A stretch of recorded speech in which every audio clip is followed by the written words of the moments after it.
Friends, welcome to exam bay. So I hope आप सभी की EPFO enforcement officer accounts officer की तैयारी बहुत अच्छी चल रही होगी। सबने स्टार्ट कर दी होगी। मेरा नाम है अर्पित शर्मा। आप में से कुछ लोगों ने मुझे पहले भी देखा होगा, कुछ लोग फर्स्ट टाइम स्क्रीन पर देख रहे होंगे। तो इस वीडियो का मकसद है कुछ फ्रीक्वेंटली आस्क्ड क्वेरीज, कुछ डाउट्स को क्लियर करना जो कि एस्पिरेंट्स के हैं और हमारे पास आ रहे हैं और आए हैं। ओके, सो ये जो डाउट्स हैं, हमने 3-4 डाउट्स हैं, इन्हें कंपाइल करा है, उनके आंसर्स हम इस वीडियो में देंगे। काफ़ी इम्पॉर्टेंट ये वीडियो हो सकती है आप लोगों के लिए, आगे की तैयारी को, आगे की प्रिपरेशन को गाइड करने के लिए। So without wasting any time, सबसे पहला जो एस्पिरेंट्स का डाउट है वो है कट ऑफ प्रेडिक्शन का। देखिए, ईपीएफओ एनफोर्समेंट ऑफिसर का ये जो एग्ज़ाम है ये हर साल नहीं होता है, तो कट ऑफ प्रेडिक्ट करना वैसे भी इसका मुश्किल है। और यूपीएससी के एग्ज़ाम्स हो या किसी और ऑर्गेनाइजेशन के एग्ज़ाम्स हो, आप एग्जैक्ट या एक्यूरेटली कट ऑफ प्रेडिक्ट नहीं कर सकते हो। उसके आसपास जा सकते हो। एक आर्ग्यूमेंट है कि 50% के आसपास कट ऑफ इसकी रहेगी, रह सकती है।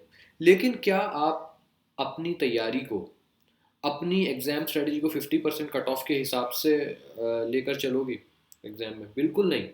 आपको अपने मार्क्स मैक्सिमाइज करने हैं, साथ ही साथ आपको एक्यूरेसी का भी ध्यान देना है, क्योंकि एक भी क्वेश्चन गलत हुआ आपके 2/3 मार्क्स जाएंगे। तो आपको, जो जनरल कैटेगरी के एस्पिरेंट्स हैं, मैं कहूँगा 60-65% के आसपास आप टारगेट मानकर चलो। बट उसका मतलब ये नहीं है कि आपके अगर 120 क्वेश्चन आ रहे हैं, 100 क्वेश्चन आ रहे हैं एग्जाम में, आपको सभी करने हैं। आपको एक्यूरेसी का पूरा ध्यान देना है। मेरा मतलब ये है कि आपको अपनी तैयारी मैक्सिमाइज करनी है, कोई भी लूप होल अपनी तैयारी में नहीं छोड़ना। जो और कैटेगरी के जो एस्पिरेंट्स हैं वो इससे थोड़ा नीचे जा सकते हैं, बट एक जो परसेंटेज है उसमें अपनी तैयारी को आप प्लीज़ लिमिट मत करिए। ओके, उससे फिर ये होगा कि आप कुछ सोच कर जाएंगे, किसी और तरीके का पेपर आ जाएगा। ओके, और आप तैयारी में भी हो सकता है थोड़ा सा लीनियंट हो जाए, तो वो हमें नहीं चाहिए बिल्कुल भी। ओके, तो कट ऑफ प्रिडिक्शन पर मत जाइए, अभी तैयारी करने का टाइम है, तैयारी हमें करनी है ज़्यादा से ज़्यादा। उसके बाद लेबर कोड्स और लेबर लॉज। उससे पहले एक चीज़ और मैं आपको बता देना चाहता हूँ नंबर ऑफ क्वेश्चंस के बारे में। बहुत सारे लोगों का आया कि भाई कितने क्वेश्चंस होंगे एग्जाम में, how many questions will be there in recruitment test. कोई नहीं कह सकता। वी आर एक्सपेक्टिंग 120 क्वेश्चंस, क्योंकि 2017 में 120 क्वेश्चंस ही आए थे। उससे पहले ये एग्ज़ाम कब हुआ था? बहुत सालों पहले हुआ होगा, क्योंकि उससे पहले मुझे याद है असिस्टेंट प्रोविडेंट फंड कमिश्नर के एग्ज़ाम्स हुए थे 1-2 बार, असिस्टेंट लेबर कमिश्नर के हुए थे, बट एनफोर्समेंट ऑफिसर का एग्ज़ाम काफ़ी टाइम बाद आया था। तो रेगुलर एग्ज़ाम नहीं है, और यूपीएससी अनप्रडिक्टेबल होता है, अनप्रडिक्टेबल पीएसजी हम इसे कहते हैं। ओके, सो हो सकता है कि नंबर ऑफ क्वेश्चन चेंज हो जाए। वी आर एक्सपेक्टिंग 120, बट आपको हर तरीके से तैयार रहना चाहिए। और अगर आपकी तैयारी पूरी है तो 150 क्वेश्चन हो, 120 हो या 100 हो, क्या फ़र्क पड़ता है, राइट? सो इस चीज़ पे अभी हमें ध्यान नहीं देना है, तैयारी पे ध्यान देना है। ओके, जो मटेरियल है जो हमने आपको दिया है, सुपर सिंप्लीफाइड ईपीएफओ बुक है, आप उसमें से तैयारी करिए। और जो स्टैंडर्ड सोर्सेज हैं उनमें से भी तैयारी करिए।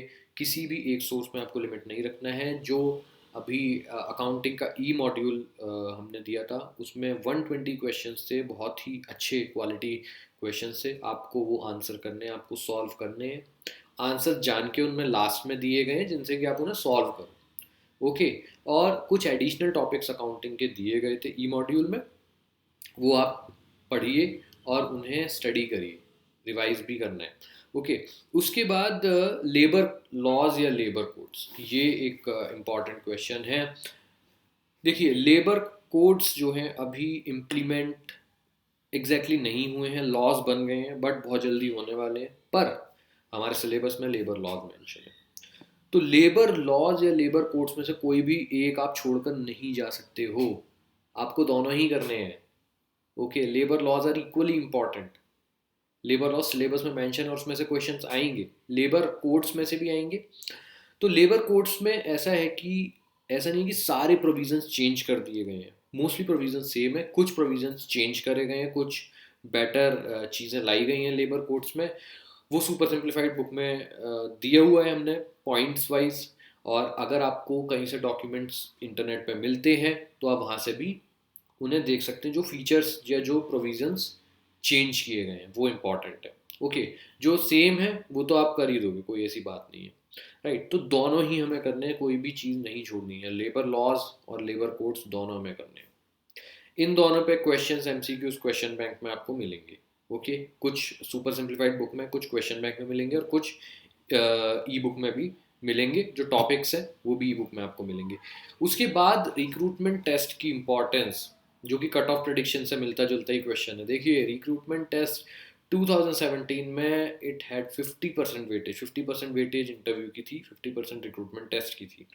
बट इस बार वेटेज रिक्रूटमेंट टेस्ट की 75% हो गई है, इंटरव्यू की घटकर 25% रह गई है। तो इंटरव्यू की जो इम्पोर्टेंस है थोड़ी कम हो गई है, और रिक्रूटमेंट टेस्ट की इम्पोर्टेंस और भी ज़्यादा बढ़ गई है। तो हमें तैयारी और भी जी लगा कर करनी है। ओके, आप कोई भी चीज़, कोई भी लूप होल नहीं छोड़ सकते अपनी तैयारी में, क्योंकि यूपीएससी करा रहा है, राइट। और सिलेबस भी इस तरीके का, जो नोटिफिकेशन था उसमें भी सिलेबस उतने अच्छे से मेंशन नहीं था, राइट। तो वास्ट सिलेबस है।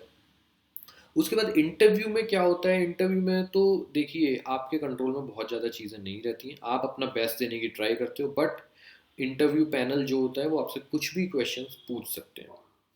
उसी के बाद मैं इंटरव्यू की गाइडेंस पे आना चाहता हूँ। काफ़ी सारे लोगों ने पूछा कि इंटरव्यू की गाइडेंस मिलेगी, नहीं मिलेगी। देखिए, अभी हमें रिक्रूटमेंट टेस्ट पर ध्यान देना है। रिक्रूटमेंट टेस्ट के जब रिजल्ट आएंगे उसके बाद हम पे सफिशिएंट टाइम होगा इंटरव्यू की तैयारी के लिए। ओके, और we will try our best, हम अपना पूरा बेस्ट ट्राई करेंगे। जो लोग भी हमसे जुड़े हुए हैं टेलीग्राम से, जिन्होंने भी बुक परचेज करी है वो तो टेलीग्राम से जुड़े हैं और ईमेल के माध्यम से जुड़े हुए हैं, उन्हें उन्हीं की लैंग्वेज प्रेफरेंस में इंटरव्यू दिलाने की तैयारी की जाएगी। पूरी कोशिश ये रहेगी इसी में इंक्लूडेड। ओके, और हम ट्राई करेंगे जिन लोगों को इंटरव्यू लेने का एक्सपीरियंस है, गवर्नमेंट एग्जाम्स के, यूपीएससी के इंटरव्यू लेने का एक्सपीरियंस है, या फिर जो ईपीएफओ एसोसिएट रह चुके हैं, उन लोगों को जोड़ा जाए इंटरव्यू की प्रक्रिया। बट वो रिक्रूटमेंट टेस्ट के बाद की बात है, राइट।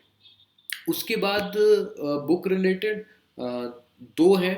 400 में आपको पेपर बैक बुक मिलती है सुपर सिंप्लीफाइड, जो कि मेन बुक है हमारी, वो आपको कुरियर हो जाती है।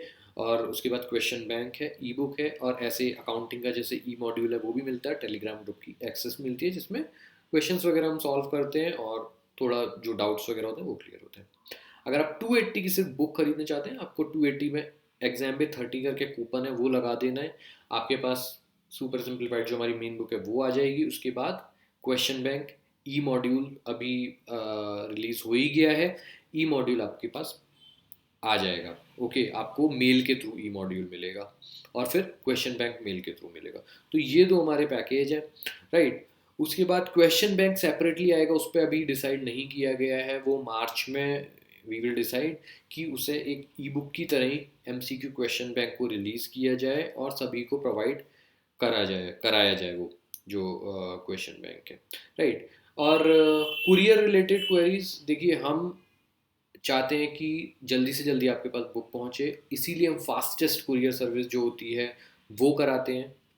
ओके, कई बार वो काफ़ी कॉस्टली पड़ती है, पर फिर भी हम कराते हैं कि जल्दी से जल्दी आपके पास पहुँचे। बट कुछ केसेस में क्या होता है कि थोड़ा डिले हो जाता है, जैसे थोड़े स्टेट्स हैं, जम्मू कश्मीर हो गया, ईस्टर्न नॉर्थ ईस्ट स्टेट्स हो गए, वहाँ पे थोड़ा कभी डिले हो जाता है, या कोई एक इंसिडेंट ऐसा हो जाता है, छुट्टी हो जाती है, फेस्टिवल आ जाता है, उस वजह से भी डिले हो जाता है। जैसे दिल्ली में फार्मर प्रोटेस्ट चल रहे हैं, वहाँ पे दिल्ली हब में काफ़ी टाइम डिले होने के बाद अभी जा रहे हैं, एक एक दिन 2 दिन डिले हो जाते हैं।